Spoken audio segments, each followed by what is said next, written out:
Picture this, a dimly lit chamber, the scent of aged parchment and molten metals hanging in the air. A lone scholar, hunched over a weathered manuscript, traces symbols that seem to shimmer with hidden meaning, symbols that promise not just knowledge, but transformation. For centuries, these mysterious texts whispered of turning lead into gold, of unlocking the secrets of eternal life, and of bridging the gap between the earthly and the divine. They were known as the alchemical manuscripts of the Middle Ages, and they held some of the most tantalizing and dangerous ideas of their time.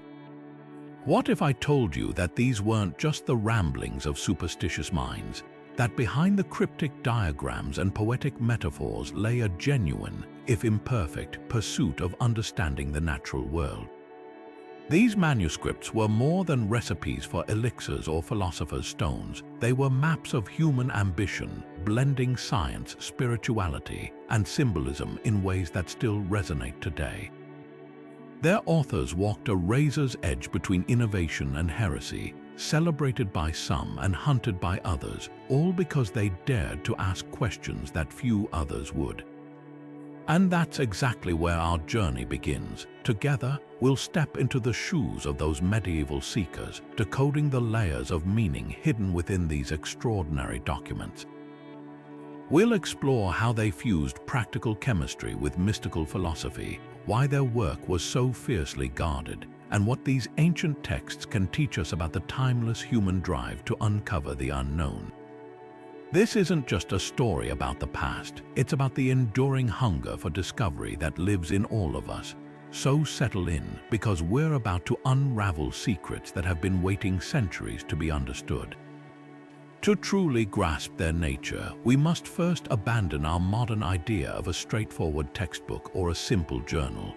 An alchemical manuscript was a universe contained within vellum and ink. Visually, they were often stunning objects illuminated with vibrant colors and gold leaf, depicting everything from intricate laboratory apparatus to fantastical creatures like dragons and phoenixes, which symbolized the transformative processes described within. But this beauty served a dual purpose. It was a delivery system for profoundly complex and dangerous ideas. At their core, these documents were hybrid creations, weaving together three distinct threads into a single, inseparable cord. The first thread was practical laboratory chemistry. These were recipe books for creating alloys, distilling spirits, formulating medicines, and working with minerals, the foundational, hands-on work that would eventually give rise to modern chemistry. The second thread was a deep, philosophical spirituality. Alchemists weren't just trying to change metal, they were seeking to perfect the human soul, to achieve a spiritual goal that was far more valuable than the earthly kind. This inner transformation, known as the Great Work, was mirrored in the external processes of purification and combination happening in their flasks and furnaces. The final and perhaps most famous thread was mysticism, a language of secret symbols and allegory. This wasn't merely for decoration, it was a necessary form of protection. Writing explicitly about transmuting metals could be seen as counterfeiting, a crime punishable by death, and exploring spiritual ideas outside the strict doctrine of the Church could lead to charges of heresy. So they developed a rich visual code to conceal their knowledge from the casual observer. Common symbols included the Ouroboros, a serpent eating its own tail, representing the cyclical nature of life and the unity of all things. The legendary philosopher's stone, the ultimate goal of many alchemists, was rarely called by its name, instead being represented by a cubed stone, a glowing red powder, or even a hermaphroditic figure symbolizing the perfect union of opposites. This coded language meant that understanding a manuscript required initiation. A reader needed a key either passed down from a master or painstakingly deduced through intense study to unlock the practical instructions hidden beneath layers of poetic metaphor and enigmatic imagery. A passage describing a royal marriage between a red king and a white queen wasn't a fairy tale. It was a precise formula for combining sulfur and mercury to create a new substance. This deliberate obscurity makes these manuscripts some of the most fascinating and frustrating puzzles in the history of ideas. While the philosophical heart of alchemy beats with ancient wisdom, its journey into the European mind was paved by the hands of translators and scholars. The story of its arrival is as fascinating as the symbols themselves. Long before it captivated monks in secluded cloisters, alchemy's foundational knowledge was being meticulously preserved and advanced in the great learning centers of the Islamic world. In cities like Baghdad and Cordoba, scholars weren't just copying ancient Greek and Egyptian texts. They were expanding upon them, introducing rigorous experimental methods and new apparatus like the alembic for distillation. This rich tradition began to seep into Europe through key gateways, most notably Spain and Sicily, regions where Christian, Islamic, and Jewish cultures intersected and intellectual exchange flourished. The single most pivotal figure in this transfer of knowledge was a man named Gerard of Cremona. In the 12th century, driven by a thirst for learning, he traveled to Toledo, Spain, and embarked on a monumental project, translating vast libraries of Arabic scientific texts into Latin. Among these were profound works on alchemy, which introduced European thinkers to a completely new and structured framework for understanding matter and transformation. These translated texts found a ready home in the one institution dedicated to scholarship and preservation, the medieval monastery. Within those silent stone walls, monks found a unique purpose for alchemy. For them, the meticulous processes of the laboratory, the heating, cooling, dissolving, and purifying of substances, were not merely scientific exercises.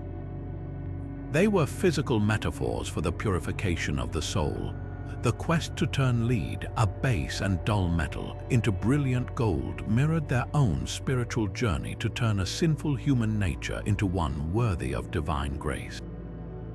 The elusive elixir of life was sought not just for bodily immortality, but as a symbol of eternal spiritual salvation. This fusion of spiritual pursuit and hands-on experimentation created a powerful intellectual engine. Monasteries became some of the earliest European laboratories, where monk alchemists carefully recorded their results in beautifully illuminated manuscripts, blending their prayers with their practical work. They believed that by understanding and manipulating God's creation, they were drawing closer to the divine itself. This unique environment where faith and inquiry met allowed alchemy to put down deep roots, setting the stage for the centuries of discovery, secrecy, and persecution that would follow. And while the work of monks in cloistered libraries was vital, nothing captures the public imagination or the mysterious essence of alchemical art quite like the Ripley scroll. This isn't a simple book, it's a masterpiece of symbolic storytelling, an immense illustrated scroll that could stretch over 6 meters long, a breathtaking visual epic painted in rich inks and colors. Attributed to the 15th century English alchemist and Augustinian canon George Ripley, the scroll is less a set of instructions and more a symbolic roadmap, a guided meditation on the greatest quest of all, the creation of the philosopher's stone. Its power lies in its imagery, a fantastical procession of allegorical figures that each represent a crucial stage in the alchemical process. You are immediately greeted by a fierce dragon, sometimes biting its own tail in the classic Ouroboros pose, symbolizing the prime matter, the raw, chaotic first substance that must be captured and tamed to begin the work. This dragon isn't a monster to be slain, but a powerful, untamed force of nature that holds the key to everything that follows. Further along, you encounter the solemn figures of a king and queen, often shown in a mystical marriage or baptism. These royal characters are not historical people. They personify the fundamental chemical principles of sulfur and mercury, the masculine and feminine energies that alchemists believed were the parents of all metals. Their union is the crucial chemical wedding, the fusion of opposites that generates something entirely new and more perfect. The scroll unfolds like a dream, each panel a puzzle to be decoded. You might see a green lion devouring the sun, a startling image that actually refers to the use of vitriol, a green sulfuric acid to dissolve gold, and pelican piercing its own breast to feed its young with its blood is a beautiful symbol for a piece of distillation apparatus that recycles liquid, a process essential for purification. Every lush illustration, every mythical beast, is a precise technical term disguised as folklore. To read the Ripley scroll was to undertake the great work internally. You had to meditate on these symbols, internalize their meanings, and connect them to the physical actions in your laboratory. It was a test of spiritual and intellectual readiness. An unprepared reader would see only a bizarre and beautiful fairy tale. But for an initiated adept, it was the most valuable guidebook in the world, a secret that promised not just wealth, but wisdom and a glimpse of the divine machinery of the universe. Yet to truly grasp the genius of this method, we need to move beyond simply identifying the symbols and step into the mindset of an alchemist interpreting them. Let's take that striking image of the green lion devouring the sun. To a modern eye, it's a surreal piece of fantasy art, but for an alchemist, this was a precise technical diagram. The green lion was a common code name for vitriol, a substance we know today as iron sulfate or green sulfuric acid, prized for its potent ability to dissolve other materials. The sun was universally recognized as the symbol for gold, the most perfect and incorruptible metal. So, this dramatic scene of a beast consuming a celestial body was actually a safe, coded instruction for a dangerous chemical procedure: use vitriol to dissolve gold. This was the first step in a longer process to break down the metal's fixed form, a necessary precursor to attempting its purification and transmutation. Writing that out plainly could have been a death sentence, but painting it as a mythical allegory protected the practitioner while passing the knowledge to those who knew how to see. This layers meaning upon meaning. The same symbol also operates on a spiritual level. The devouring of the sun represents the necessary death of the ego, the dissolution of the old, proud self so that a new, purified spirit can be reborn. The laboratory action and the internal transformation were two sides of the same coin, each reflecting and validating the other. This dual reading is key to understanding why the scroll is so dense. It's not just a cookbook with pictures, it's a spiritual manual that uses the language of chemistry. Another profound example is the recurring image of the rubis or the hermaphroditic figure. This being, often shown with two heads, one male and one female, and holding symbolic objects like a compass and square, represents the ultimate product of the chemical wedding. On a practical level, it signifies the successful creation of a perfected substance, perhaps a powerful amalgam or catalyst, born from the perfect union of the volatile principles symbolized by the queen and the fixed principles symbolized by the king. Spiritually, the rubis is the ultimate goal, the fully realized and enlightened human being who has perfectly balanced and united their own inner opposites, the masculine and feminine, the rational and the intuitive, the material and the divine. It is the embodiment of wholeness and completion, the end of the great work. This is why simply having the scroll wasn't enough. Ownership didn't grant you knowledge. You had to meditate on these images, contemplate their myriad meanings, and perform the laboratory experiments they hinted at, all while undergoing your own personal refinement. The scroll was a mirror, and to understand it, you had to first understand yourself. It demanded not just intellectual curiosity, but a profound commitment to a path of discovery that was as much about the soul as it was about the substance bubbling in the flask. It was this very depth, this intertwining of the earthly and the sublime, that made these manuscripts so powerful and so perilous. Of course, while the Ripley scroll offers a grand and visual roadmap, the very soul of alchemical thought is often traced back to a text that could fit in the palm of your hand. This is the Emerald Tablet, a document so brief you could read it aloud in under a minute. yet so densely packed with meaning that scholars have been debating its secrets for well over 1,000 years. Attributed to the mythical sage Hermes Trismegistus, a figure who blended the Egyptian god Thoth with the Greek messenger god Hermes, the tablet was believed to contain the foundational wisdom of all arts and sciences. Its arrival in Europe, much like the larger body of alchemical knowledge, came through Arabic translations, and it quickly became the central scripture of the entire tradition. The true power of the Emerald Tablet lies in its opening declaration, a principle that would become the beating heart of alchemical practice, as above, so below. This simple phrase is a key that unlocks a completely different way of seeing the world. It proposes a universe built on a system of perfect correspondence.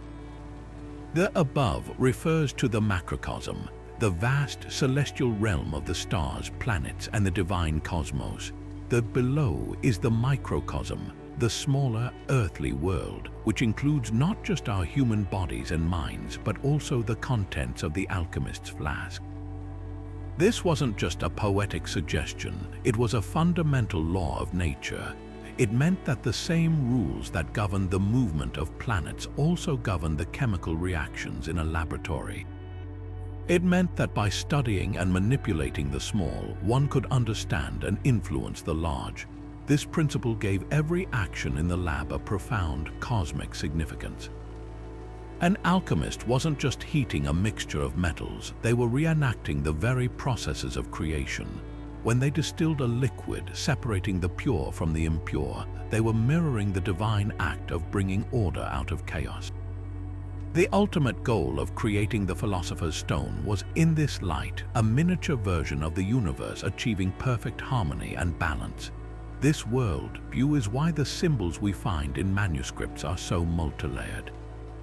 A symbol for sulfur wasn't just a chemical, it represented the masculine, solar principle active throughout the cosmos. Mercury wasn't just a metal, it was the feminine, fluid principle of the soul. Their union in the flask was a sacred marriage happening on a tiny, observable stage. This belief in a mirrored reality empowered alchemists but also placed a tremendous burden of understanding upon them. To succeed in the below, they felt they first had to comprehend the above. This drove them to study astrology, theology, and cosmology with the same intensity they applied to their practical work. They meticulously timed their experiments with planetary alignments, believing that the influence of Jupiter could aid in expansion or that Saturn's cold, leaden nature was the perfect time to begin the initial dissolution of matter. The Emerald Tablet, therefore, was more than a recipe. It was a philosophical mandate, a divine reassurance that the secrets of the universe were not locked away in some distant heaven, but were right here, waiting to be discovered through careful observation, prayer, and the transformative fire of both the furnace and the human spirit. This profound idea of cosmic unity gave every line of the Emerald Tablet immense weight, and alchemists devoted their lives to unpacking its enigmatic commands. Perhaps no phrase was more scrutinized than the instruction to achieve the separation of the earth from the fire, the subtle from the gross. To a modern reader, this sounds like abstract poetry, but to a medieval practitioner, this was a direct technical command for the laboratory. It described the crucial first stage of the great work, the process of breaking down raw, base matter to reveal its hidden spiritual essence, the elusive prima materia. Imagine an alchemist at their furnace working with a common mineral like lead ore. The earth in this context was the dense physical dross of the material, the impurities, and the coarse outer shell that held it captive. The fire was not just the literal flame licking at the crucible, but the purifying spiritual force within it, the divine spark hidden inside all creation. The act of separation was the painstaking physical process of roasting that ore, driving off volatile components and calcining it into a fine ash. They weren't just burning away dirt, they believed they were using physical fire to separate the mortal, corruptible body of the substance from its immortal, perfect soul. This left behind a purified, foundational state from which anything new could be built, the prima materia. The quest to identify this prima materia became the single greatest obsession in alchemy. It was the philosopher's clay, the raw, unformed chaos that existed before creation itself, and it was believed to be the hidden root of all matter. The fascinating and frustrating truth was that alchemical texts never explicitly named it. This was the ultimate secret, guarded behind layers of allegory. It was described as a thing despised by the vulgar, found in dunghills and common places, something everyone saw but no one recognized. It was called the first matter, the chaos, or the dragon skin.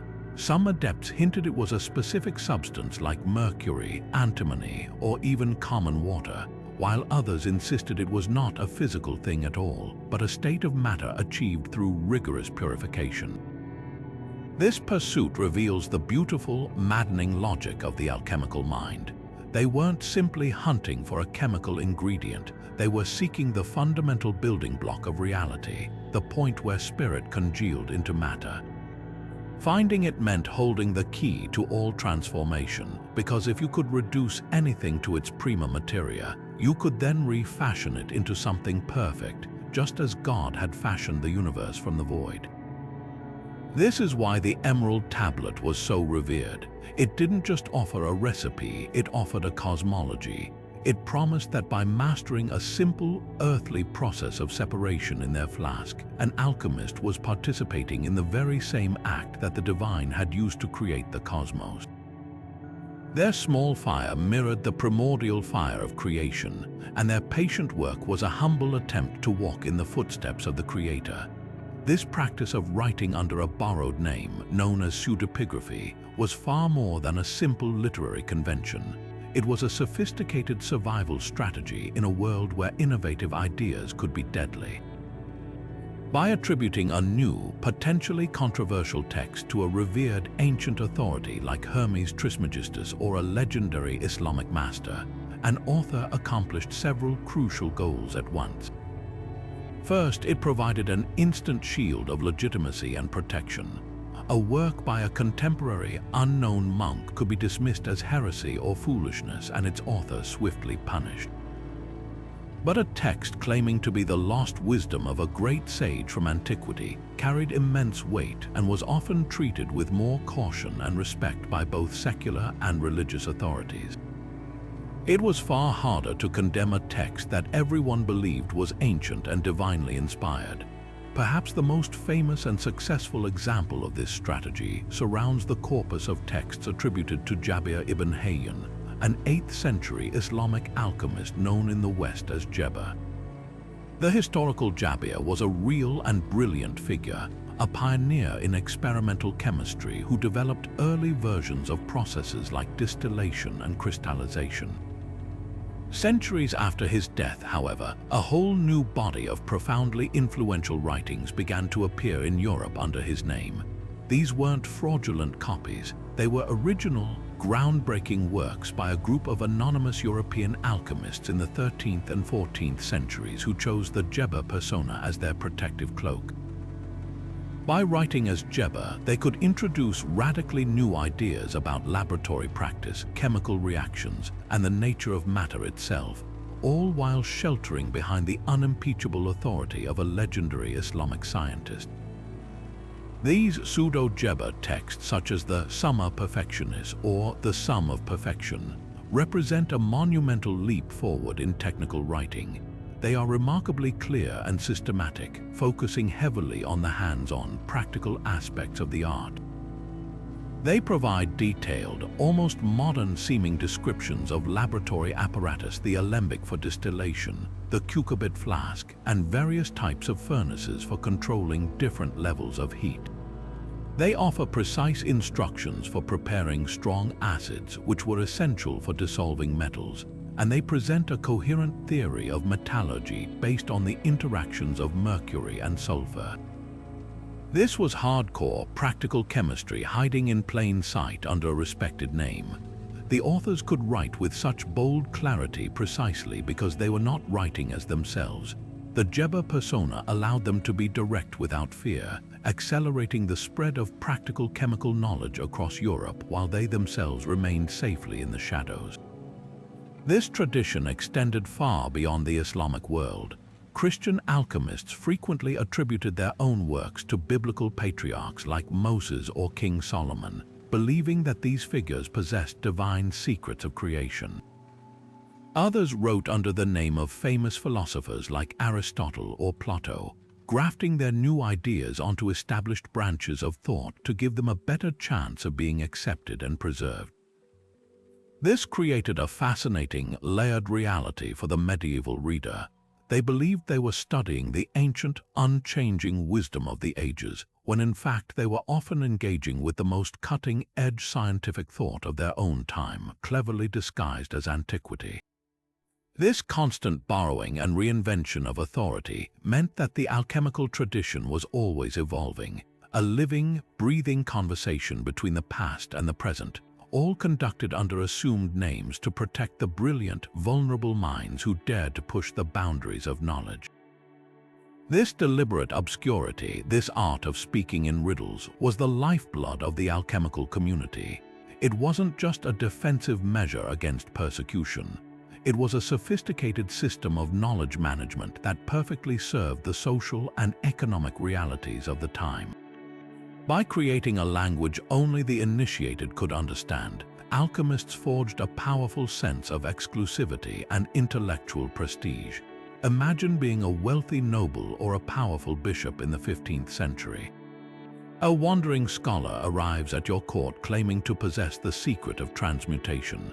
If he simply showed you a straightforward recipe, you might pay him once and then dismiss him, having acquired his secret. But if he presents you with a breathtakingly beautiful, incomprehensible manuscript filled with dragons, kings, and celestial marriages, he is offering you something far more valuable, not just a recipe, but an invitation into an exclusive fraternity of genius. The very impenetrability of the text becomes proof of its profound value. You couldn't simply read it, you had to be worthy of it, often requiring the guidance of the master himself, which ensured his long-term employment, patronage, and protection within your household. This coded language also functioned as a rigorous quality control mechanism. Terms like the green lion for sulfuric acid or the king's bath for a dissolution process acted as a filter. A casual dabbler or a greedy opportunist would see only nonsense and quickly give up, wasting precious materials and potentially drawing dangerous attention. A truly dedicated and intelligent seeker, however, would recognize these as puzzles to be solved. The process of deciphering, take the venomous green dragon and set it to devour the resplendent sun. Into the practical instruction, use vitriol to dissolve gold, required patience, cross-referencing other texts, and a deep understanding of the symbolic system. This ensured that the knowledge was only advanced by those with the requisite intellect, dedication, and respect for the art. It weeded out the fools and attracted the brilliant, creating a self-selecting community of the most capable practitioners. Furthermore, this linguistic barrier protected the secrets themselves from being corrupted by incompetent hands. Alchemical processes were often incredibly dangerous, involving strong acids, volatile reactions, and toxic fumes. A plainly written instruction to heat mercury and sulfur together could easily lead to a disastrous explosion or poisoning in the hands of an amateur. But a coded instruction to marry the fleet-footed messenger with the fiery spirit in the sealed chamber of the womb conveyed not just the ingredients but the necessity of a sealed vessel and a controlled, gradual process. The language itself encoded safety protocols and nuanced techniques, preserving the integrity of the practice and preventing the art from being discredited by the failures of the unworthy. It was a shield, a badge of honor, and a teacher all at once, ensuring that the sacred fire of knowledge was passed only to those who had proven they could handle its heat. While the Ripley scroll presents its symbolic journey in a continuous narrative, another category of manuscript chose to elevate this fusion of art and science into a form of high spiritual luxury. Among these, few are as stunningly beautiful or as deeply enigmatic as the Splendor Solis, a masterpiece created in 16th century Germany. This manuscript is less a working laboratory manual and more a magnificent visual meditation, a gallery of alchemical thought painted with a brilliance that still takes your breath away centuries later. Its name translates to the splendor of the sun, and every page seems to radiate with that very light, a testament to the ultimate goal of achieving a golden, perfected state. The most immediate striking feature of the Splendor Solis is its 22 magnificent illustrations, each housed within an ornate architectural frame that looks like a window into another world. Unlike the sometimes crude diagrams found in practical manuals, these are works of profound artistic skill, awash with luminous gold leaf and rich, vibrant colors that depict every scene with astonishing detail and symbolism. The central image in many of these plates is a large glass flask or vase, and within it we don't see simple chemicals. We witness an entire allegorical drama unfolding. These flasks contain serene landscapes, noble figures, and mythical beasts acting out the stages of the great work. It's a powerful visual statement. The entire process of transformation, with all its cosmic significance, is happening right there, contained and observable within the alchemist's vessel. One famous plate shows a queen representing the white, feminine principle, standing in a flask filled with water, while a king, the red, masculine principle, stands in a flask of fire. They are separated, illustrating the initial state of division between opposing forces. In a later image, we see them united in a single flask, their child symbolizing the new, perfected substance born from their union. Another profound illustration depicts a magnificent black bird, a raven or a crow, emerging from the top of a sealed flask. This is the nigredo stage, the blackening, the putrefaction where the initial matter undergoes its necessary symbolic death and decay, the essential first step before any rebirth can occur. The artist doesn't just tell us about this concept, they show us its dark, eerie beauty, making the spiritual struggle visceral and immediate. The genius of the Splendor Solis lies in this seamless layering of meaning. Every decorative element, from the floral patterns on the frame to the cherubs supporting it, is part of the symbolic language. The artwork itself is the text. To study it is to meditate on the process. A patron wealthy enough to commission such a book was not just buying a secret. They were investing in an object that was itself a tool for enlightenment, a focus for contemplation that guided the viewer through the inner stages of transformation as much as it hinted at the outer chemical ones. It represents the peak of alchemy as a noble art, a philosophical and spiritual pursuit worthy of the most exquisite craftsmanship, demonstrating that the quest for the philosopher's stone was considered one of the highest and most worthy endeavors a human could undertake. But this intellectual fervor did not blossom in a vacuum. It required sanctuaries, places where the fragile flame of inquiry could be sheltered from the winds of suspicion and orthodoxy. For alchemy, these sanctuaries were often the very heart of medieval learning, the great monasteries and the rising universities. Within the silent scriptoriums of places like the Abbey of St. Gall or the bustling lecture halls of the University of Paris, the seeds of alchemical thought found fertile ground, cultivated by minds who saw no conflict between divine worship and the study of God's creation. The monastic contribution was deeply personal and spiritual. A monastery provided the three essential ingredients for alchemical work: time, security, and a powerful intellectual justification. Within those fortified walls, a monk alchemist had a lifetime to dedicate to the slow, patient processes of the great work. The rhythmic, cyclical nature of the liturgical year, with its seasons of fasting, penance, and celebration, mirrored the alchemical stages of dissolution, purification, and glorification, making the laboratory work a natural extension of his daily prayers. The monastery's scriptorium was the engine of preservation. where teams of scribes meticulously copied not only religious texts, but also the alchemical manuscripts that arrived from the Islamic world or were passed from other European centers. Each new copy was an act of salvation, rescuing ancient knowledge from oblivion and ensuring its transmission to future generations. For these monks, the pursuit was deeply pious.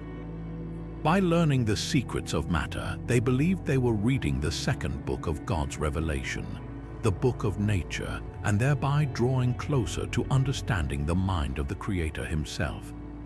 Yet this holy work was not without its perils. The very act of experimentation, of seeking to manipulate nature, could easily be misinterpreted by suspicious outsiders or even jealous brothers within the cloister.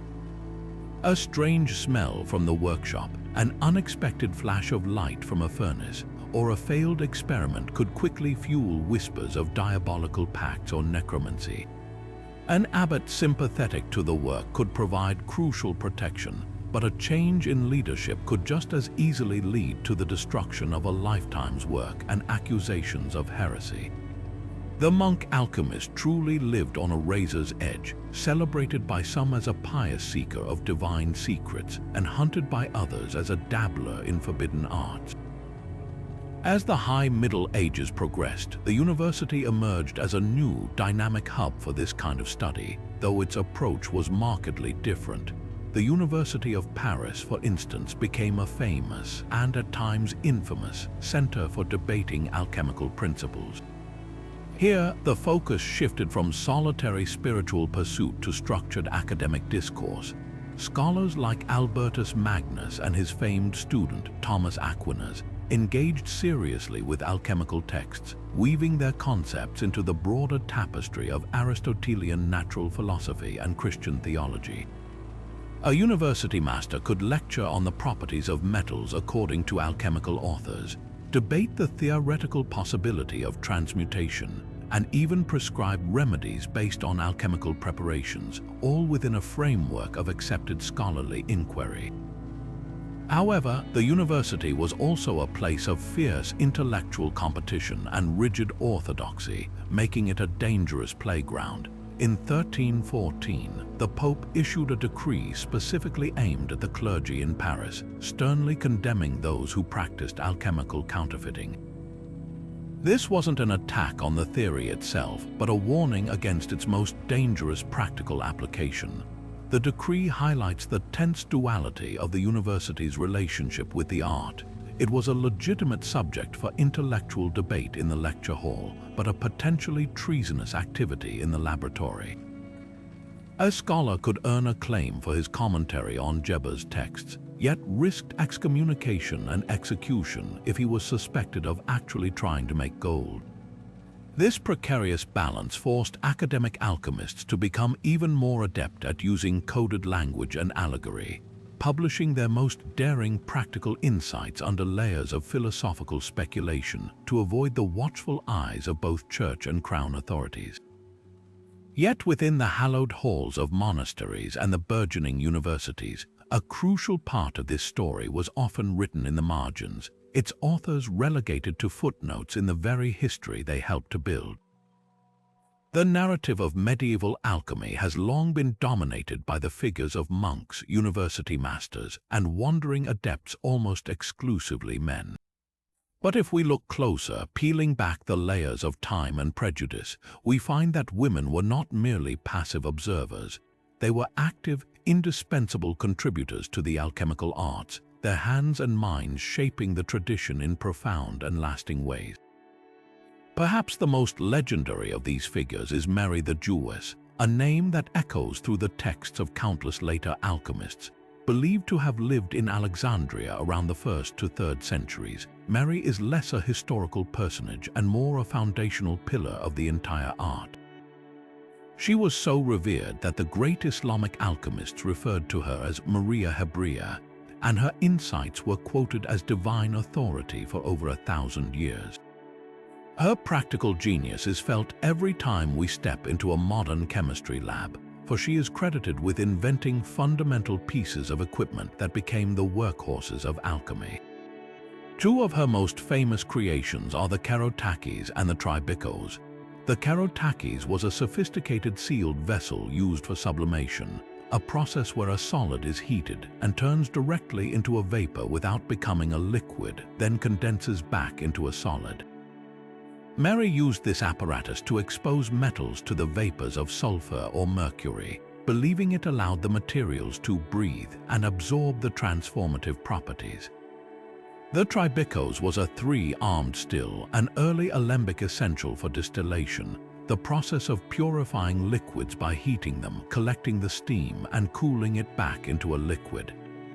This wasn't just theoretical, it was hands-on practical engineering that provided the literal tools for centuries of experimentation. Beyond her inventions, her philosophical aphorisms became central tenets of alchemical thought. It was Mary who famously declared, "Join the male and the female and you will find what you seek," perfectly encapsulating the core principle of uniting opposites. Her work demonstrates that from its very origins, the practical, spiritual, and philosophical strands of alchemy were being woven together by a woman's intellect.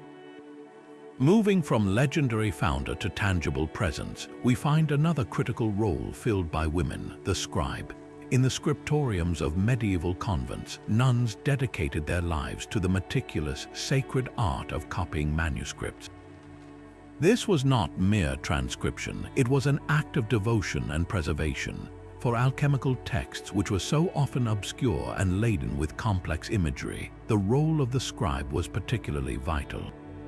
A skilled copyist had to understand the nuances of the text to accurately reproduce not just the words, but the intricate symbolic diagrams. A misdrawn symbol could completely alter the meaning of a recipe or a spiritual allegory, leading a seeker astray. The anonymous women who spent their hours bent over vellum, carefully tracing the outlines of dragons, ouroboroses, and mystical flasks, were the unsung librarians of this secretive knowledge. They ensured that the fragile chain of transmission remained unbroken, passing the wisdom of one generation to the next, all while remaining invisible, their own names lost to history but their essential work enduring. Furthermore, the very nature of the convent provided a unique intellectual sanctuary that paralleled the male monastery. Within those walls, women could pursue scholarly and spiritual interests with a degree of autonomy rare in the medieval world. A noblewoman who entered a convent might bring with her a library of texts, including works on natural philosophy and alchemy. Freed from the obligations of marriage and motherhood, she and her sisters could engage in study, discussion, and even practical experimentation. While direct evidence is scarce due to the anonymity enforced upon them, it is inconceivable that such vibrant centers of learning would have completely ignored the most captivating scientific and spiritual pursuit of the age. Their contributions, though often unacknowledged, were likely every bit as significant as those of their male counterparts in monasteries, operating in a parallel stream of devotion and discovery that has only recently begun to be fully appreciated. Yet this profound spiritual and philosophical pursuit always maintained a critical connection to the tangible, human world of suffering and healing. While some sought the philosopher's stone for wealth or wisdom, a powerful branch of the tradition believed its ultimate purpose was to mend the human body, forging a revolutionary new path in medicine that would forever change how we treat illness. This medical alchemy moved the great work from the sealed flask directly into the human frame, viewing disease not as an imbalance of humors, but as a chemical affliction that required a chemical cure. The most radical and influential voice championing this idea was a man who called himself Paracelsus, a name meaning equal to or greater than Celsus, the famous Roman physician, and his boldness was matched only by his brilliance. Paracelsus was a storm of contradictions, a wandering scholar, a battlefield surgeon, and a vehement critic of the medical establishment of his day. In the early 16th century, he railed against the rigid adherence to the ancient theories of Galen, which had dominated European medicine for over 1,000 years. Galen's system taught that health depended on a perfect balance of 4 bodily fluids or humors: blood, phlegm, black bile, and yellow bile. Illness was seen as an excess or deficiency of one of these humors, and treatments were aimed at restoring balance through methods like bloodletting, purging, or prescribing herbs based on their supposed heating, cooling, drying, or moistening properties. Paracelsus rejected this entirely, declaring that a doctor should not seek to balance imaginary fluids, but to identify and attack the specific external agent causing the disease. He saw the body not as a vessel for humors, but as a chemical laboratory, a microcosmic reflection of the larger universe, where health was a state of perfect chemical harmony and illness was a form of corruption or poisoning. His weapons in this new war were not leeches or laxatives, but the very products of the alchemical furnace, minerals, metals, and their purified extracts. Paracelsus and his followers became pioneers of iatrochemistry, from the Greek word iatros for physician, literally chemical medicine. They daringly proposed that if alchemists could purify base metals, they could also purify the human body. They developed and prescribed remedies derived from antimony, mercury, arsenic, sulfur, and various salts, often preparing them through alchemical processes like distillation and calcination to isolate their potent medicinal virtues.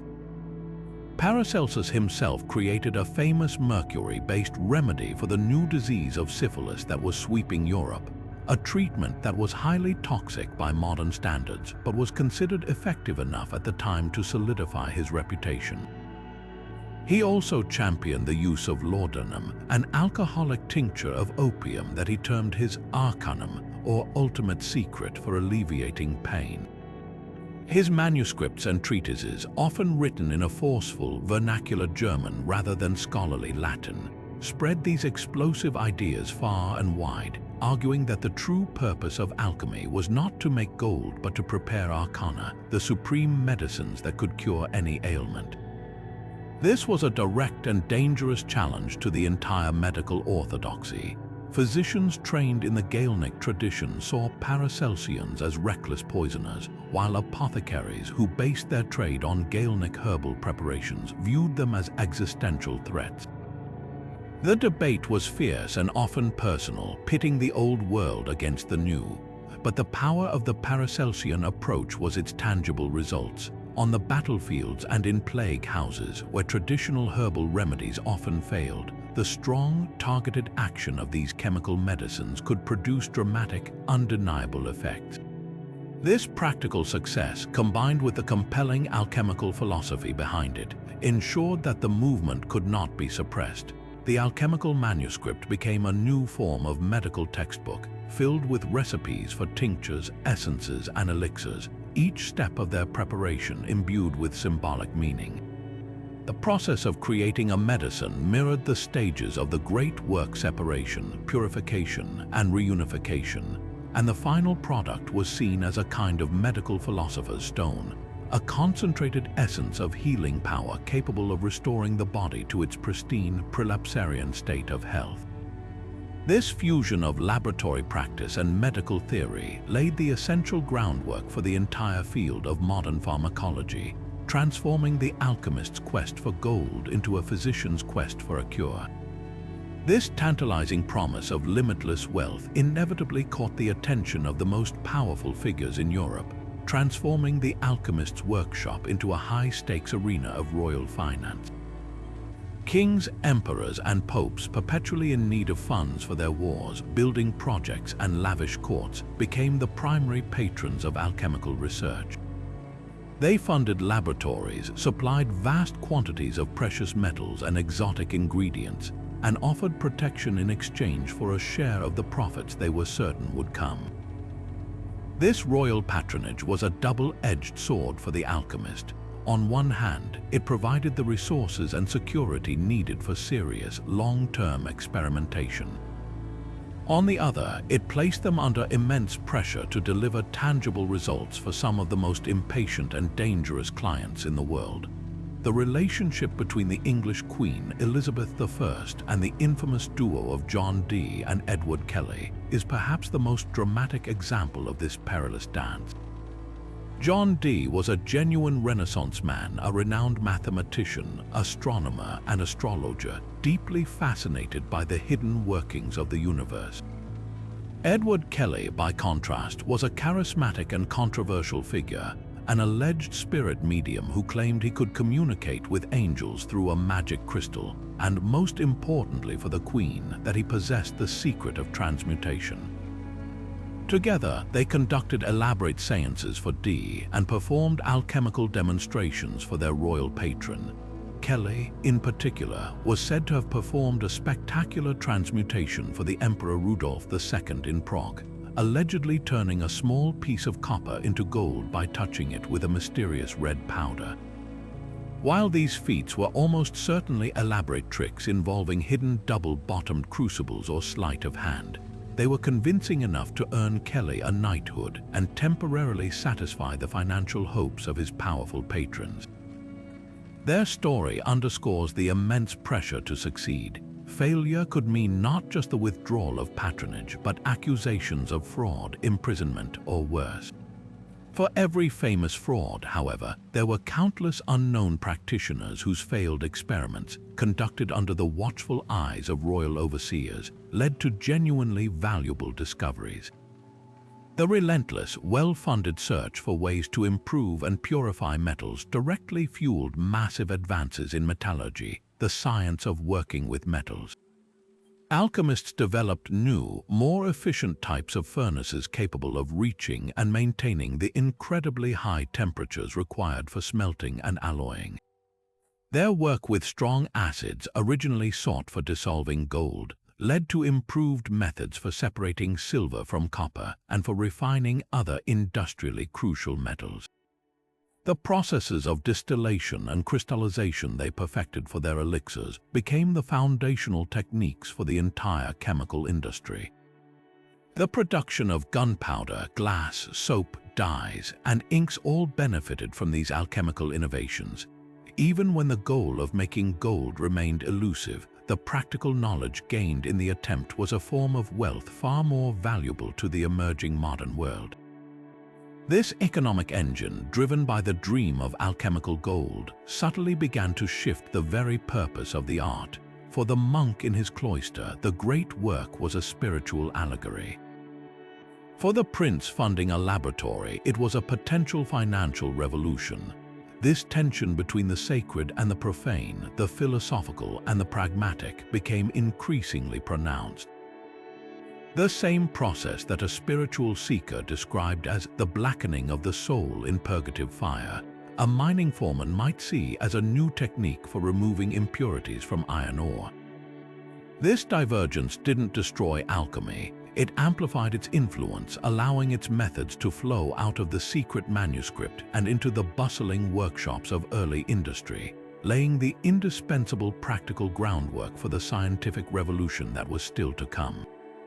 This profound spiritual dimension is what truly separated the medieval alchemist from a mere chemist or a counterfeiter.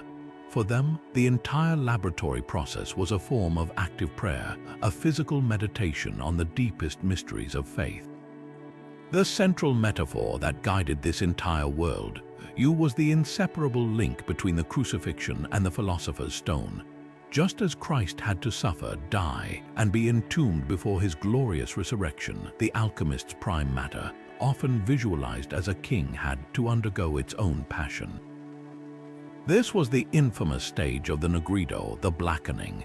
The chosen substance, perhaps a mixture of metals, would be sealed in its vessel, the philosophic egg, and subjected to intense heat.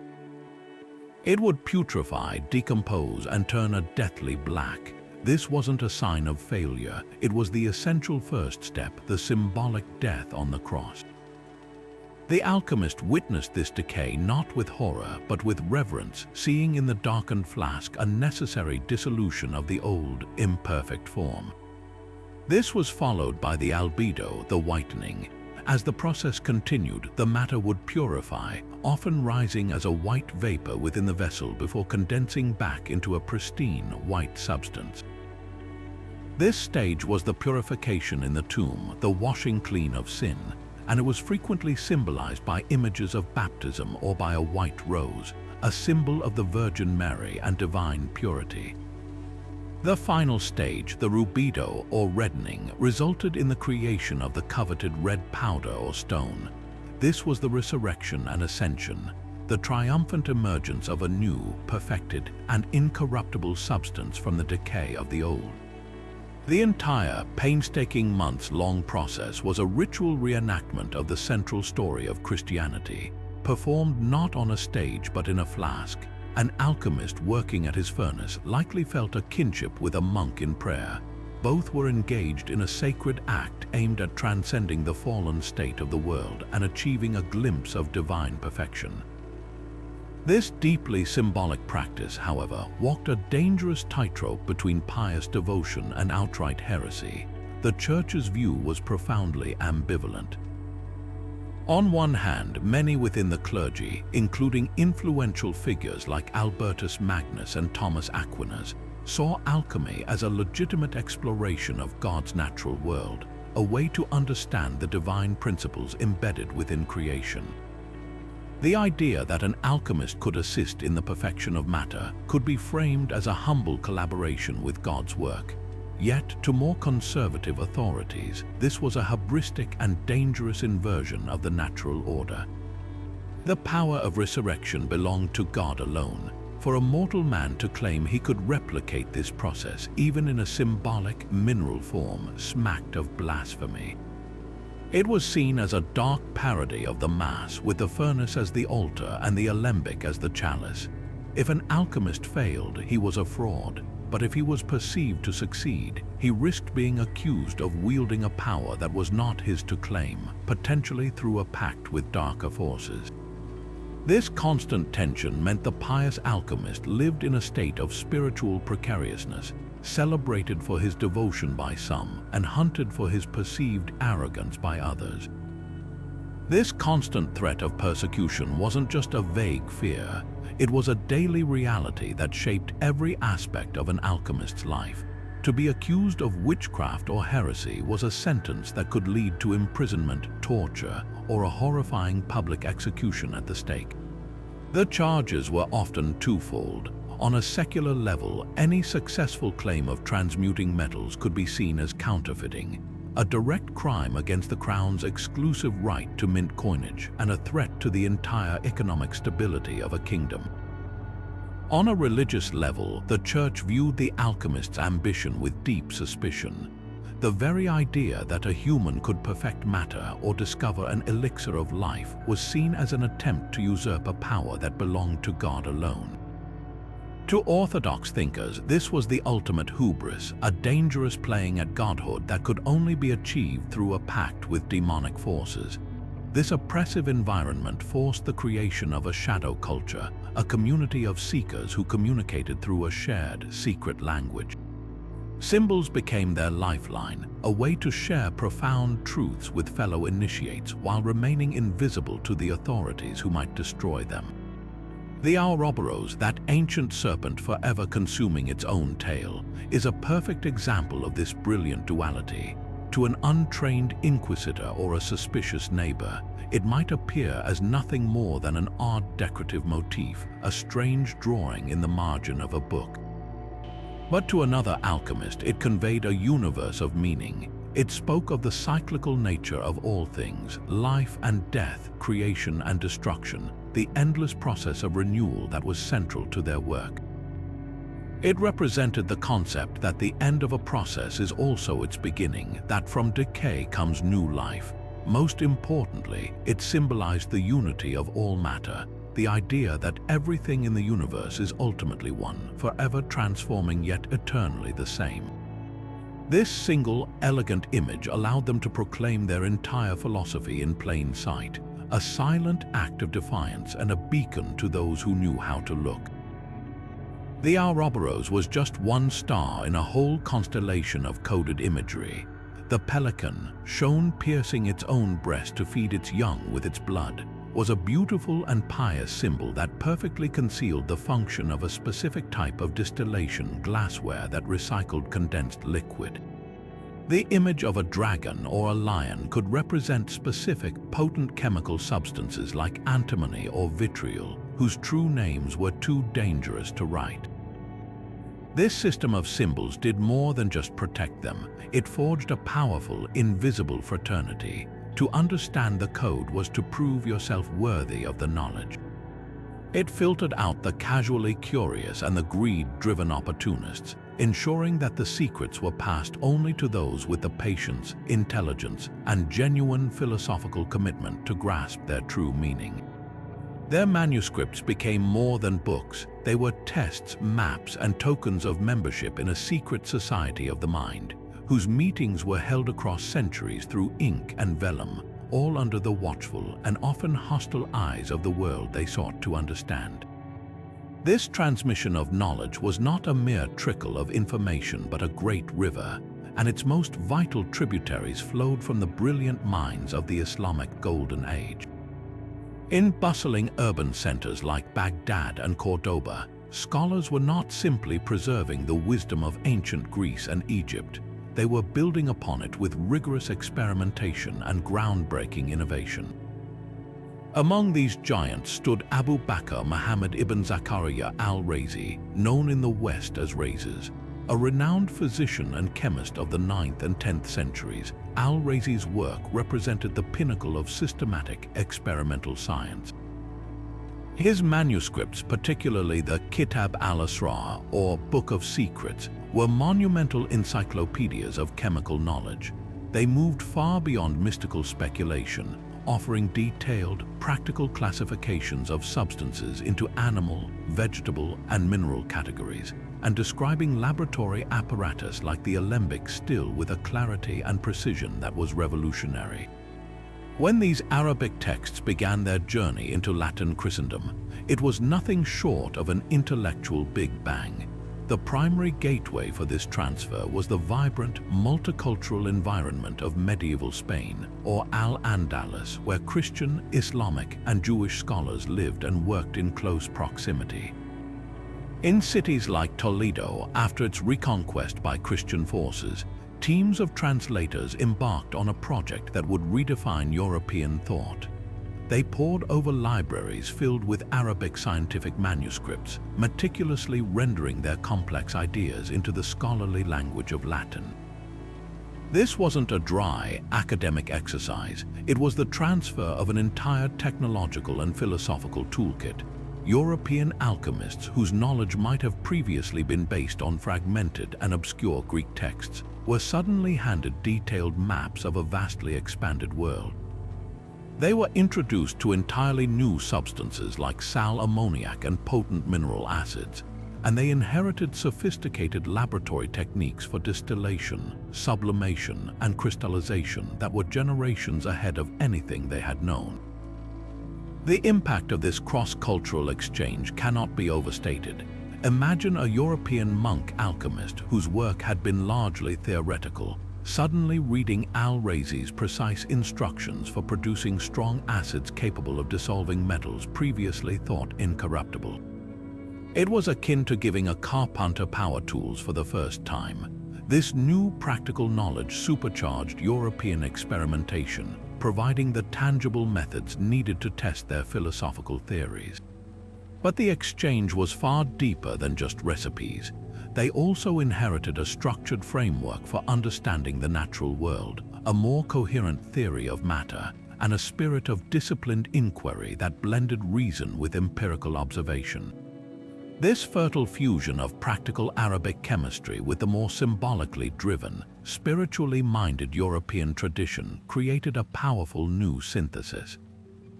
It enriched the medieval scientific landscape by providing the essential tools and concepts that allowed alchemy to evolve from a purely speculative art into a sophisticated practice that would, centuries later, give birth to modern chemistry itself.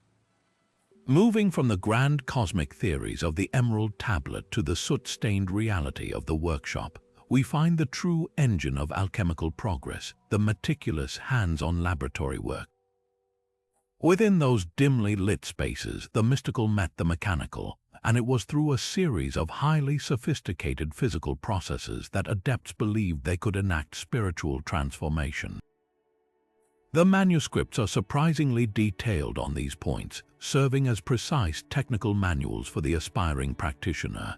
3 processes formed the core of their operational repertoire: distillation, calcination, and fermentation. Each was far more than a simple chemical procedure. Each was a carefully staged ritual, a physical allegory for a step on the path to perfection. Distillation was arguably the most vital technique in the entire alchemical arsenal, and its master tool was the alembic. This ingenious apparatus, likely refined and popularized by early Islamic alchemists, was a thing of elegant simplicity and profound purpose. It consisted of 3 main parts: the cucurbit, a rounded flask that held the raw material; the alembic proper, a cap or head that fit snugly on top of the cucurbit and featured a long, downward sloping spout; and the receiver, a vessel placed to catch the condensed liquid. The process was a form of purification through death and rebirth. The impure matter in the cucurbit, perhaps wine or an herbal tincture or a dissolved metal, was heated over a gentle fire. As it simmered, its volatile spirit would separate from its gross, earthly body, rising as a vapor into the head of the alembic. There, cooled by the ambient air, it would condense back into a liquid, now purified, and trickle down the spout to be collected in the receiver as what they called the quintessence or mercury of the philosophers. This captured distillate was believed to hold the pure, life-giving spirit of the original material, stripped of all its corruption. For the alchemist, this wasn't just making brandy from wine. It was a sacred mimicry of the soul's ascent to heaven and its return, renewed and glorified. If distillation was about capturing the spirit, calcination was about breaking down the body. This was the crucial first step of the nigrido, the blackening that symbolized death and putrefaction. The process involved roasting a solid material, often a metal or a mineral, in a specially designed open furnace called an athana, which could maintain a consistent, strong heat for days or even weeks on end. The goal was not to melt the substance, but to utterly destroy its existing form. Through this prolonged heating, the material would oxidize, often catching fire and burning with a fierce glow before crumbling into a dry, powdery ash. A shiny, recognizable piece of lead would be transformed into a dull, black or gray powder. This powder, the calcinate, was seen as the material reduced to its prima materia, its first matter. It was the chaotic, undifferentiated state from which all new, perfected forms could be built. The alchemist interpreted this violent reduction not as destruction, but as a necessary liberation, a breaking of the rigid, imperfect bonds that held the material in its base state so that its hidden, perfect nature could be revealed and reassembled. Fermentation introduced a biological dimension to this mineral work, borrowing a process from baking and brewing and applying it to the great work. After the matter had been calcined into its dead, ashen state, the alchemist would often add a small amount of a ferment, like yeast and a liquid, and seal the mixture in its vessel. Then they would apply a very gentle, digesting heat, sometimes compared to the warmth of a brooding hen. Inside the sealed flask, a miraculous transformation would seem to occur. The inert powder would begin to bubble and froth, showing clear signs of life and activity. This was interpreted as the literal reanimation of the dead matter, the infusion of a new spiritual life into the purified physical form. It was the pivotal moment between the blackening of death and the whitening of resurrection. This fermenting matter was sometimes called the philosophic cheese, and it was believed to be nourishing this new life until it was strong enough to undergo its final exaltation into the stone. This process beautifully illustrates the alchemical worldview, where there was no hard line between the mineral, vegetable, and animal kingdoms. All of nature was alive and participated in the same universal cycles of life, death, and rebirth. These were not isolated procedures, but were almost always performed in a specific, sacred sequence that mirrored the spiritual journey. An adept might begin with calcination, using the fire of the athana to reduce his subject to ash, representing the death of the ego and the destruction of worldly attachments. He would then dissolve this ash in a specially prepared liquid, often referred to as the mercurial water, beginning the process of separation. This solution would then be subjected to repeated rounds of distillation in the alembic, each cycle further refining and purifying the quintessence, stripping away more layers of impurity just as the soul is purified through trials. The purified products might then be combined and sealed in the philosophic egg, a glass vessel with a long, sealed neck, and placed in the athana to undergo digestion and fermentation, where the new, united substance would be nurtured until it showed signs of internal life. Finally, the application of increasing heat would lead to the spectacular color changes, the black, white, and red stages culminating in the fixed red powder of the stone. Every piece of equipment, from the humble clay furnace to the exquisite glass alembic, was not just a tool but a sacred object, an altar upon which the mysteries of creation were ritually performed. While their ultimate goal remained elusive, their relentless innovation in manipulating matter provided the foundational techniques, the very language of procedure, that would enable the birth of modern chemistry centuries later. Yet despite this meticulous and sacred process, the ultimate prize always remained just out of reach: the legendary philosopher's stone itself. Described in countless manuscripts as a heavy, ruby-red powder or a translucent, crystalline stone that could glow with its own inner light, this was far more than a mere chemical compound. It was the physical embodiment of perfection, the culmination of the great work, and the single object that could justify a lifetime of toil, expense, and danger. Its purported powers read like something from myth. A single grain, projected onto a mass of molten base metal like lead or mercury, would instantly catalyze its transformation into pure, perfect gold. Even more wondrous, when dissolved into wine to create the elixir of life, it was said to cure all diseases, restore youth, and grant the drinker virtual immortality. For a king, it promised limitless wealth to fund empires. For a physician, it was the ultimate panacea. For a spiritual seeker, it was the key to unlocking a state of divine consciousness. But to view the stone as merely a magical substance is to miss its profound symbolic heart. The physical object, whether it ever existed or not, was always intended to be a mirror for the alchemist's own soul. The entire grueling process of creating it, the months of patient heating and cooling, the careful observation of color changes, the precise timing of operations, was designed as a transformative spiritual discipline. The external struggle with stubborn, unpredictable materials was a reflection of the internal struggle against one's own flaws, passions, and limitations. The ultimate goal was not just to possess the stone, but to become the stone. A successful adept would have, through their work, forged themselves into a person of incorruptible virtue, wisdom, and inner equilibrium. The red powder was the external proof of an internal state of perfection, a symbol that the alchemist had achieved a complete and harmonious union of their own body, mind, and spirit. This is why the stone was described with such paradoxical language. It was a stone that was not a stone, a spirit embodied in matter, the goal of the journey and the journey itself. This deep philosophical ambiguity is what fueled centuries of relentless experimentation and heated debate. Was the stone a real, physical substance that could be held in the hand, or was it purely a metaphor for spiritual enlightenment? Manuscripts tantalizingly describe its physical properties, its immense density, its fusibility, its solubility in ways that suggest a tangible chemical reality.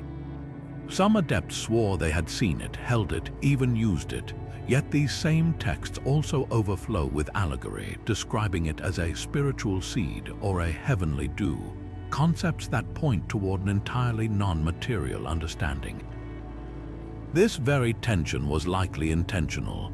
It forced every practitioner to walk two paths simultaneously, one of rigorous physical experimentation in the laboratory and one of deep contemplation and self-purification. You couldn't find the stone without undertaking both journeys, and this dual quest is what made alchemy such a uniquely powerful force in the history of ideas. forever suspended between the tangible world of science and the intangible realm of the spirit. While the patient work of monks and scholars formed the backbone of the tradition, it was the legendary figures whose stories blurred the lines between history and myth who truly captured the public's imagination and came to define alchemy's tantalizing promise. And no name echoes more powerfully through this space than that of Nicholas Flamel. According to the captivating legend that grew around him centuries after his death, Flamel was a humble Parisian scribe and bookseller in the late 14th century. The story goes that one night he was visited by an angel who held a magnificent, illuminated book. Before Flamel could see its contents, the angel vanished, but the vision of the book was burned into his mind. Years later, a stranger came into his shop and sold him an ancient, mysterious volume for a pittance. To Flamel's astonishment, it was the very book from his dream. Its pages were not of paper or parchment, but of finely hammered bark, and its text was filled with bewildering symbols and diagrams he could not decipher, a series of 7 plates that were the ultimate guide to the great work. Driven by this discovery, Flamel and his wife, Perenelle, allegedly spent decades trying to crack the book's code. The legend says they finally found a learned Jewish scholar who helped them interpret the symbolic instructions, leading them to successfully create the Philosopher's Stone on a January afternoon in 1382. With it, they were said to have transmuted massive quantities of lead into gold, amassing an incredible fortune which they used not for personal luxury, but for acts of profound charity, endowing hospitals, building churches, and commissioning public fountains throughout Paris. But the most enduring part of the myth is that they also created the elixir of life, achieving not just wealth but immortality. Sightings of the Flamels were reported for centuries after their documented deaths, and their legend became the ultimate alchemical success story, a narrative that offered hope and validation to every seeker who followed. The fascinating truth, however, lies in the stark contrast between the man and the myth. The historical Nicholas Flamel was indeed a real and successful Parisian scribe, manuscript seller, and landlord. Records show he was a wealthy and philanthropic man, but his wealth came from his successful business ventures and property investments, not from transmutation. He and Perenelle did indeed use their fortune for charitable works, and their tombstone, which still exists today at the Musée de Cluny in Paris, became an object of pilgrimage for later alchemists who believed it was covered in cryptic symbols pointing to his secret knowledge. The legend of his alchemical triumph was entirely crafted long after his death, a powerful fiction woven onto the skeleton of a real, benevolent historical figure. This transformation of a respectable bourgeois into an immortal adept reveals a profound cultural need. Flamel became the perfect archetype, a man who achieved the ultimate goals of alchemy, wisdom, wealth, and longevity, and used that power not for greed but for good. He was the virtuous alchemist, a symbol that the pursuit of such dangerous knowledge could be justified by a righteous heart. Flamel was far from the only historical figure to be enveloped by such tales. Across Europe, similar legends sprang up around other alleged masters. In England, the story of Dr. John Dee and his squire Edward Kelly captured the dangerous allure of the art, blending angelic communication with promises of transmutation for royalty. In the Holy Roman Empire, the mysterious Count of Saint Germain was purported to be centuries old, a perpetual wanderer who possessed the secrets of the stone. These stories, whether based on real people or pure invention, served a crucial purpose. They acted as a kind of folklore of science, providing narrative proof that the great work was not just a theoretical possibility but an achievable reality. They offered a template for success and a warning about the perils of pride and greed, all while adding an irresistible layer of mystique that has kept the flame of alchemical fascination burning brightly right into the modern era. Yet, even as these legendary tales of immortal adepts and miraculous stones captured the imagination, the very foundations of their world were beginning to fracture. The 17th century dawned not with a whisper, but with the decisive slam of a laboratory door, as a new breed of thinker emerged, one who looked at the enigmatic symbols of the alchemist and saw not hidden wisdom but needless obscurity. This was the birth of the scientific revolution, a profound shift in thinking that would slowly but irrevocably draw a line between the mystical and the measurable.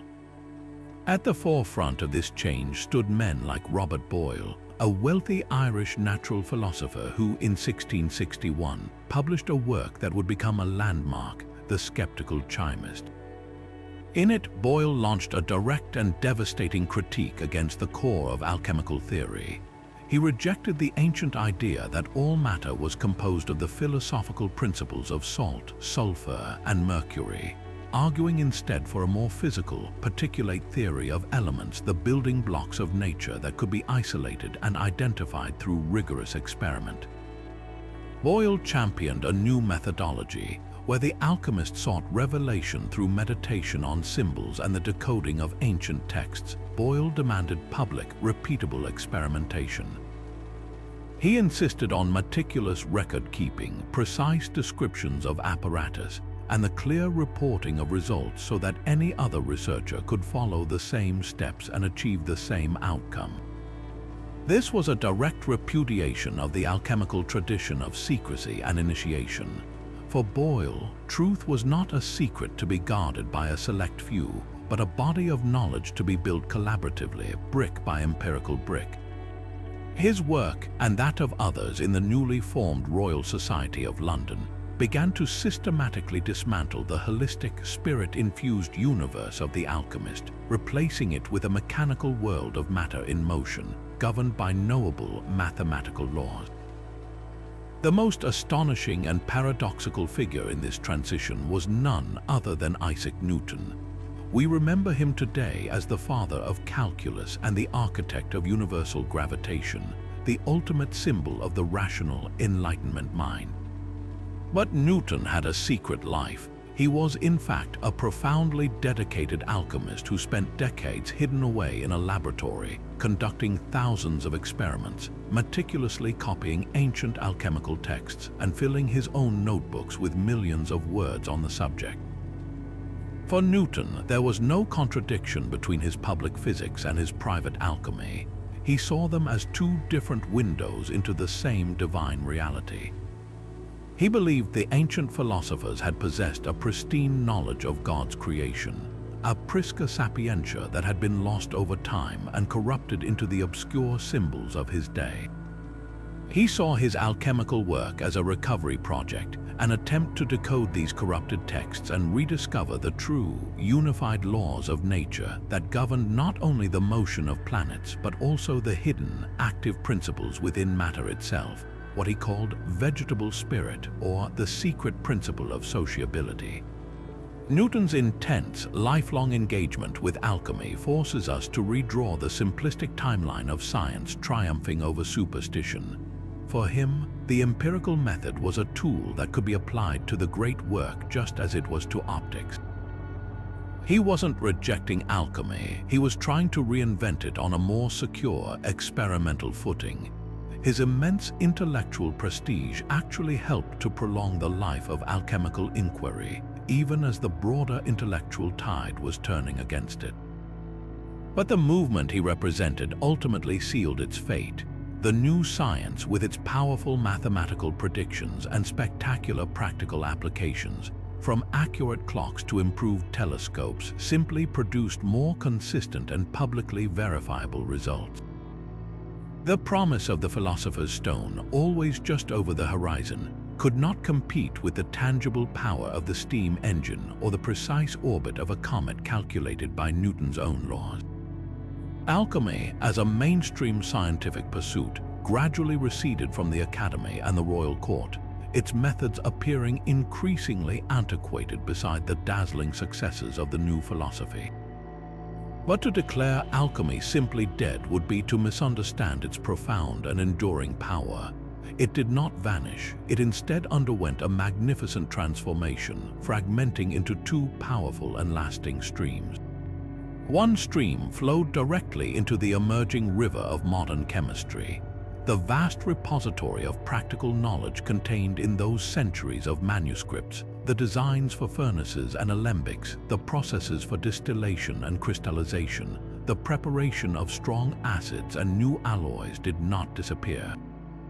This practical know-how was stripped of its spiritual and symbolic layers and absorbed into the burgeoning chemical industry.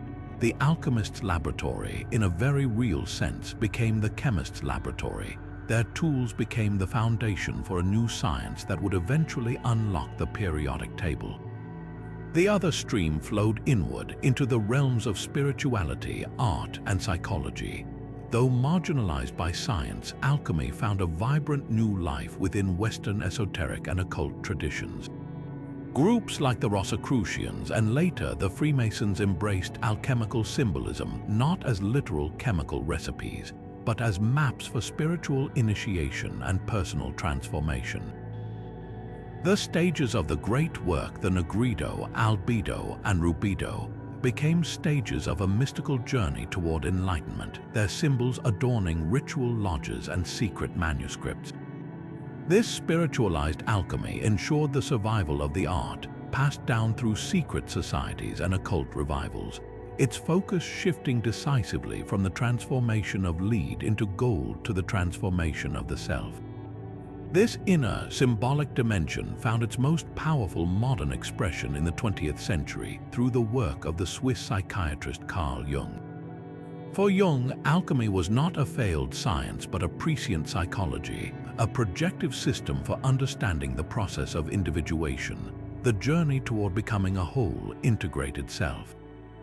He saw the alchemist's frantic search for the stone in his laboratory as a magnificent metaphor for the unconscious mind's struggle to reconcile its own opposites, the conscious and unconscious, the masculine and feminine, the good and the shadow.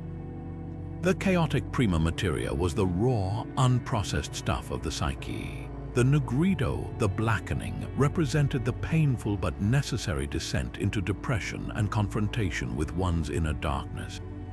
The Albedo, the whitening, was the emergence of clarity and insight, while the Rubedo, the reddening, symbolized the ultimate achievement of psychological wholeness and vitality. In Jung's view, the alchemists were unknowingly projecting this internal, archetypal process onto the materials in their flasks.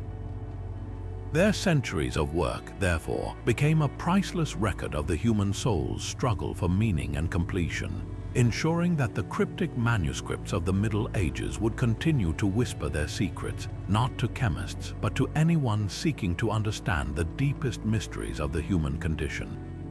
Many of these priceless documents, as fragile as the dreams they contained, were indeed lost to the relentless fires of war, the damp decay of time, or the purifying flames of religious and political persecution.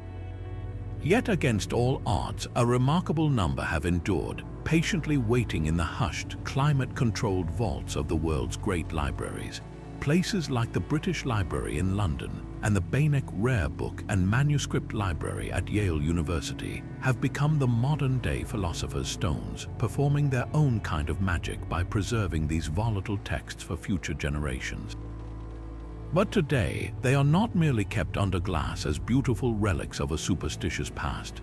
They are actively studied, pored over by a new kind of adept, the historian, the chemist, the art conservator, and the literary scholar, each seeking a different key to unlock their secrets. For these modern researchers, the manuscripts are far more than historical curiosities. They are complex, multi-layered artifacts that offer an unparalleled window into the medieval worldview. By studying them, we begin to understand how a person from the 14th or 15th century actually saw and conceptualized their universe, the very way a page is laid out, with a practical recipe nestled beside a prayer, or a diagram of a furnace positioned under an astrological chart reveals a mindset that did not compartmentalize knowledge into separate boxes of science, religion, and art. For the medieval thinker, these were all interconnected strands of a single divine reality. The meticulous notes scribbled in the margins by a long-dead practitioner, perhaps correcting a measurement or noting a failed experiment, provide a deeply human connection to their process of trial and error, reminding us that this was a living, evolving practice, not a static set of dogmatic beliefs. Furthermore, the physicality of the manuscripts themselves tells a story. The type of parchment, the composition of the inks and pigments, even the wear patterns on certain pages, all offer forensic clues about how, where, and by whom these books were used. A manuscript stained with chemical spills and soot marks was clearly a working laboratory manual, handled by a practitioner at their furnace. Another, pristine and lavishly illuminated with gold leaf, was likely a status symbol for a wealthy patron, a display of intellectual prestige and power. This material analysis helps historians piece together the social networks of alchemy, who was funding the work, who was doing it, and how knowledge was transmitted across regions and social classes. Perhaps most significantly, this modern scholarship is finally moving beyond the old, simplistic narrative that alchemy was merely a pre-scientific failure on the road to modern chemistry. By taking these texts seriously on their own terms, we can appreciate them as a unique and sophisticated intellectual tradition that grappled with profound questions about matter, spirit, and humanity's place in the cosmos. The work being done in these rare book libraries today is a continuation of the great work itself, a patient, meticulous process of separation and clarification, sifting through layers of symbolism and history to reveal the pure gold of human ingenuity and the timeless, universal drive to transform ourselves and our understanding of the world. This powerful metaphor of inner transformation is where the true magic of these manuscripts lives on most vibrantly today, not in laboratories but within the human heart and mind. The modern world, for all its scientific advancement, still grapples with the same fundamental yearnings that drove those medieval seekers: the desire to grow, to create, to overcome our own limitations, and to find deeper meaning in our existence. And it is here that the rich symbolism of alchemy has found a powerful second life, reinterpreted not as a literal chemical guide, but as a profound map for psychological and creative journeying. The cryptic images that once guarded the secrets of the furnace now serve as mirrors, reflecting our own struggles and triumphs back at us. Perhaps no one did more to bridge this gap between the ancient art and modern self-understanding than the pioneering psychiatrist Carl Jung. For Jung, the alchemists were not primitive chemists, they were unknowing pioneers of depth psychology. He proposed a revolutionary idea that the alchemist, in his single-minded focus on transforming matter, was actually projecting the unconscious processes of his own psyche onto the materials in his flask.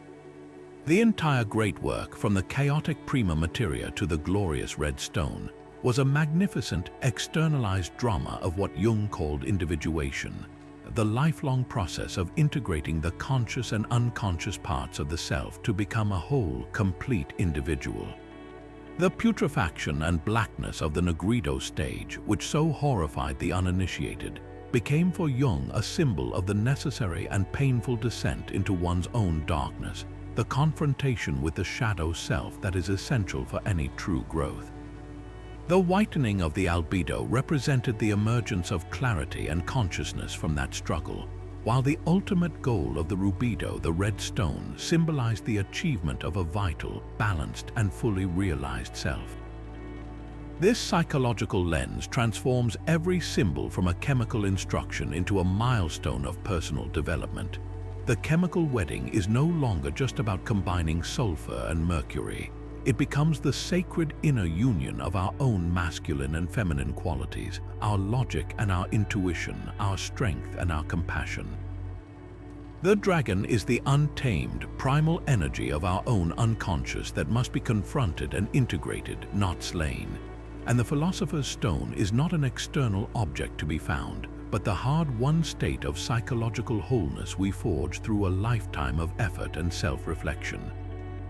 Jung's interpretation rescued alchemy from the dustbin of failed science and elevated it into a timeless, universal narrative of human potential, providing a powerful vocabulary for the transformative work that happens in therapy, meditation, and any deep, introspective practice.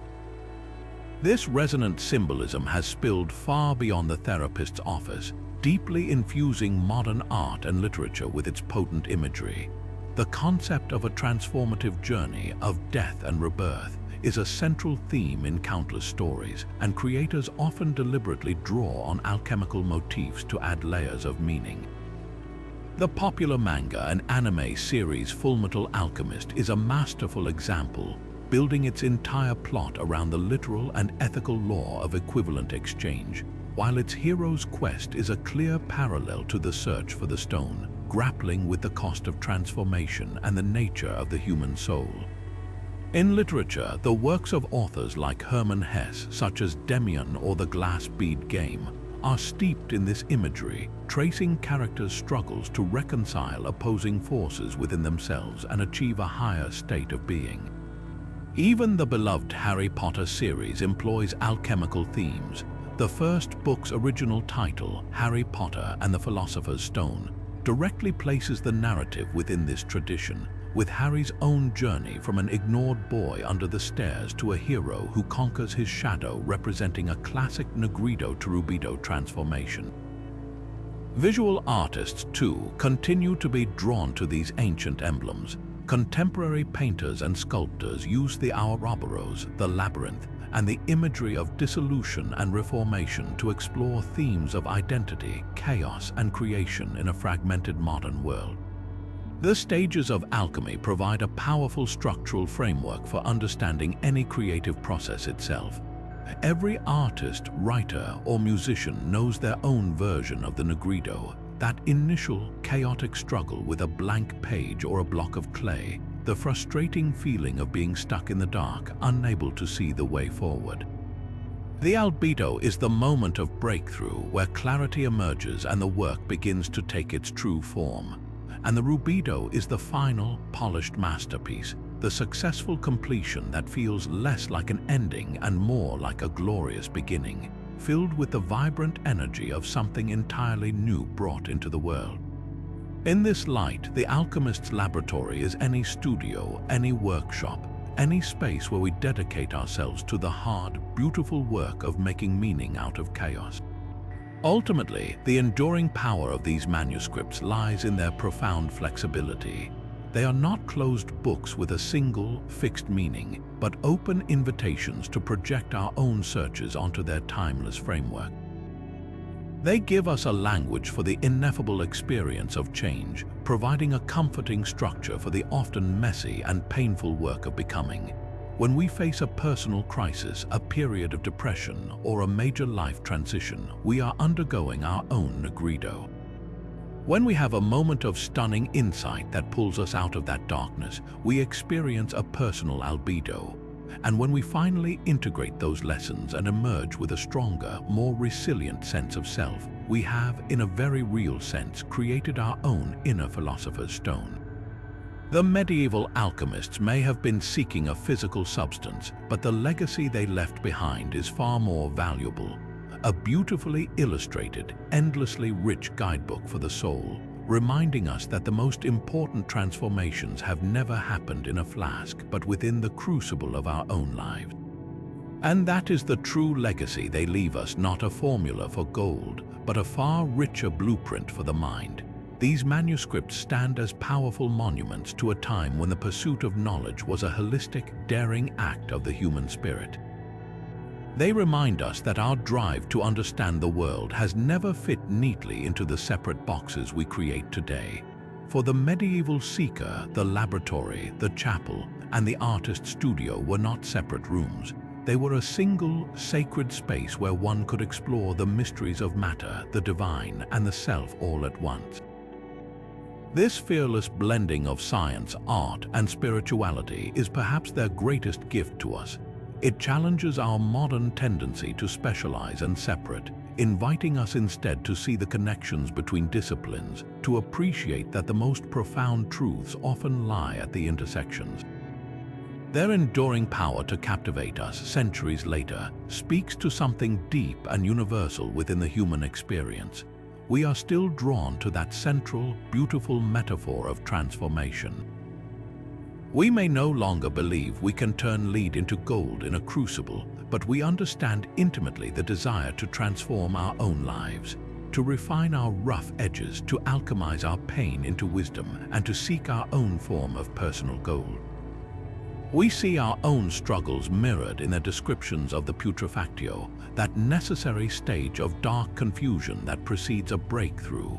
We recognize our moments of clarity in their descriptions of the albedo, the whitening. Their journey is our journey, just reframed through a different lens. So the next time you face a complex problem, whether in your work, your art, or your personal life, remember the alchemist at their furnace.